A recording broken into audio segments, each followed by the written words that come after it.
दोस्तों, आज की टॉप वर्ल्ड अफेयर और डिफेंस की खबरों की बात करें तो इसमें जियोपॉलिटिक्स में टाइमिंग बहुत ही खास मानी जाती है और ऐसा लगता है कि भारत इसका सही इस्तेमाल करना जान चुका है।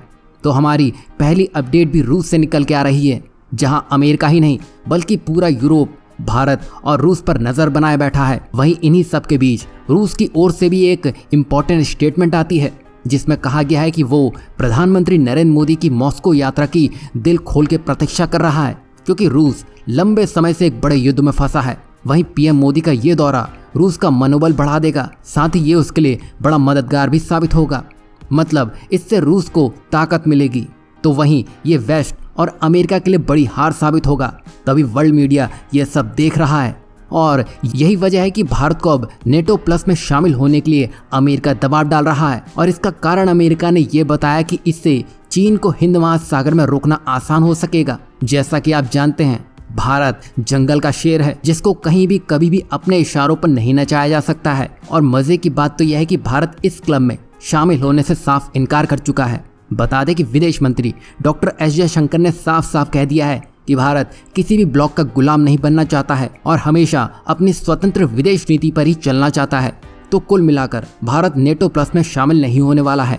भारत फ्री है, भारत मस्त है और अपने ही रूल्स पर चलेगा। वहीं प्रधानमंत्री नरेंद्र मोदी आज ही रूस पहुंचने वाले हैं और 8 से 9 जुलाई तक वो रूस में ही रहेंगे। इस दौरान रूस और भारत में कई बड़े समझौते देखने को मिल सकते हैं। वहीं ये भारत रूस का 22वां वार्षिक शिखर सम्मेलन होने वाला है और इस बार की यात्रा इसलिए भी खास है क्योंकि पीएम मोदी ऑस्ट्रिया भी जा रहे हैं, क्योंकि पिछले 41 वर्षों में कोई भी भारतीय प्रधानमंत्री ऑस्ट्रिया नहीं आया था, इसलिए ये यात्रा भी ऐतिहासिक रहने वाली है। वहीं रूस के एक बयान में ये भी कहा गया है कि पश्चिमी देश इस यात्रा से अब जलने लगे हैं और ये जो स्टेटमेंट रूस की तरफ से आया है वो इस यात्रा के महत्व को और बढ़ा देता है, क्योंकि पश्चिमी देश भारत को अपनी ओर खींचने का प्रयास कर रहे हैं। वहीं रूस इस यात्रा के माध्यम से पश्चिमी देशों को भी दिखा रहा है कि भारत उसके साथ खड़ा है। यहाँ आप देख सकते हैं दुनिया का झुकाव भारत की तरफ हो रहा है।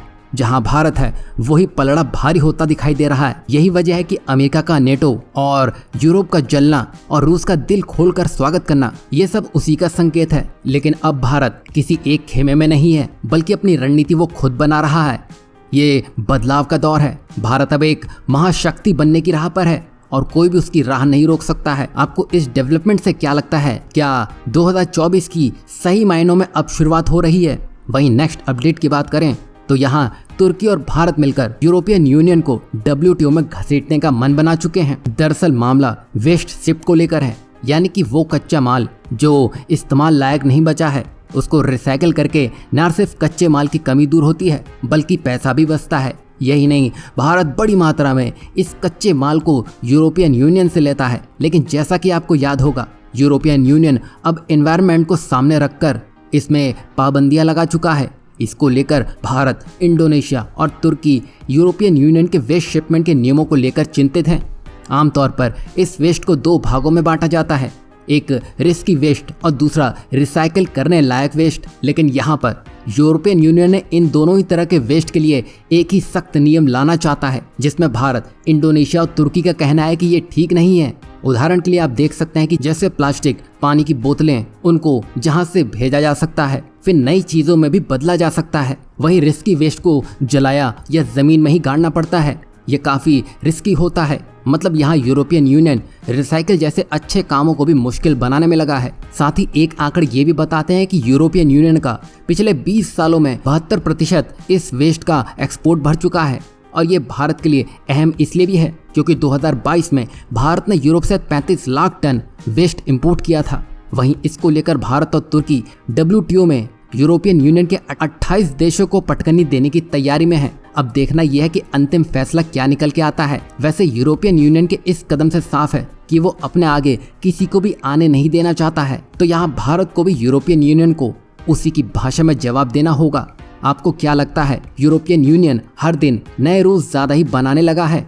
वहीं दूसरी अपडेट देखें तो ये चीन के लिए सरदर्द साबित होती दिखाई दे रही है, क्योंकि हाल ही में चीन की लाख कोशिशों के बावजूद भी इटली के कस्टम अधिकारियों ने लीबिया जाने वाले चीन के अटैक ड्रोन के एक सीक्रेट शिपमेंट को पकड़ लिया है। और ये ऑपरेशन अमेरिका की खुफिया जानकारी की मदद से चलाया गया था। खास बात तो यह है कि ये ड्रोन चालाकी से लीबिया भेजा जा रहा था, जिसमें इटली के कैलब्रिया क्षेत्र के ऑफिशियल्स ने 6 चीनी कंटेनरों को रोक दिया है, जिसमें मिलिट्री यूज के लिए ड्रोन के फ्यूजलाज और विंग छुपे हुए थे। मतलब चीन एक बड़ी तैयारी में था, क्योंकि यहाँ चीन 13 साल बाद लीबिया के साथ फिर से व्यापार करने की कोशिश कर रहा है और शुरुआत भी ऐसे शिपमेंट के साथ की है जिसमें इन ड्रोन्स का मौजूद होना बड़ी चिंता की बात है, क्योंकि लीबिया 2011 में ही नेटो समर्थित कार्रवाई के बाद से ही गृह युद्ध में झुका हुआ है। ऐसे में चीन का अटैक ड्रोन का लीबिया भेजा जाना कान खड़े कर देता है। लेकिन इस ऑपरेशन से ये साफ पता चलता है कि अमेरिका चीन के पीछे हाथ धोकर पड़ चुका है, जो भारत के लिए तो अच्छी बात है।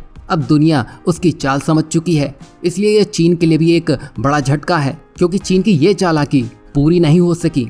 सोचिए, अगर वो ड्रोन लीबिया पहुंच जाता तो वहां क्या होता। ये भारत के लिए भी सबक है, क्योंकि हाल ही में ये खबर आई थी जहां चीन द्वारा 20,000 सैनिक तैनात किए गए हैं। मतलब चीन की मंशा कुछ और है, जिसका जवाब अब भारत को देने की जरूरत है। वहीं नेक्स्ट अपडेट देखें तो ये श्रीलंका से निकल के आ रही है।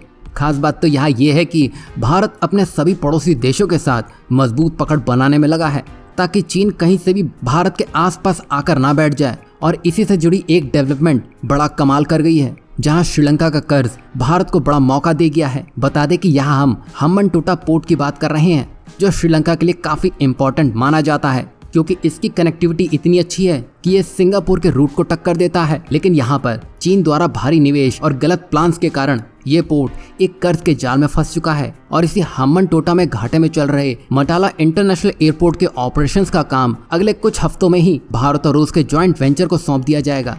मतलब ये कि चीन के लिए सबसे बड़ा झटका है, क्योंकि अब भारत और रूस मिलकर यहाँ चीन पर नजर रख सकेंगे। और ये रूस के लिए भी बड़ी बात है, क्योंकि जिस तरह एससीओ में चीन ने रूस के साथ जो किया, उसको देखते हुए यहाँ रूस को भी मौका मिलेगा चीन की गर्दन मरोड़ने का। यहाँ आप देख सकते हैं, एक तरफ नेपाल है जो चीन के कर्ज में बने हुए एयरपोर्ट भारत को देने का मन बना चुका है, तो दूसरी तरफ श्रीलंका है, वो भी यही सब करने में लगा है। अब वो दिन दूर नहीं जब भारत के हाथ में चीन के सारे बड़े प्रोजेक्ट होंगे। और इस बड़ी डेवलपमेंट के बारे में आपको क्या लगता है? चीन की उल्टी गिनती शुरू हो चुकी है। वहीं नेक्स्ट अपडेट की बात करें तो ये ब्रिटेन से निकल के आ रही है, जहां ऐसा लगता है कि जो ब्रिटेन के नए प्रधानमंत्री हैं वो अब भारत के साथ चलने के लिए इच्छुक दिखाई दे रहे हैं। दरअसल इस बार यूके में जो चुनाव हुआ है वो कुछ खास ही था, क्योंकि इसमें भारत के लिए बहुत कुछ था। क्योंकि ब्रिटेन चुनाव में लेबर पार्टी ने कंजर्वेटिव पार्टी की 14 साल की सत्ता को खत्म कर बागडोर अब अपने हाथों में ले ली है और कीर स्टारमर देश के 98वें प्रधानमंत्री बनेंगे। और इस साल भारतीय मूल के रिकॉर्ड 29 सांसद चुने गए हैं।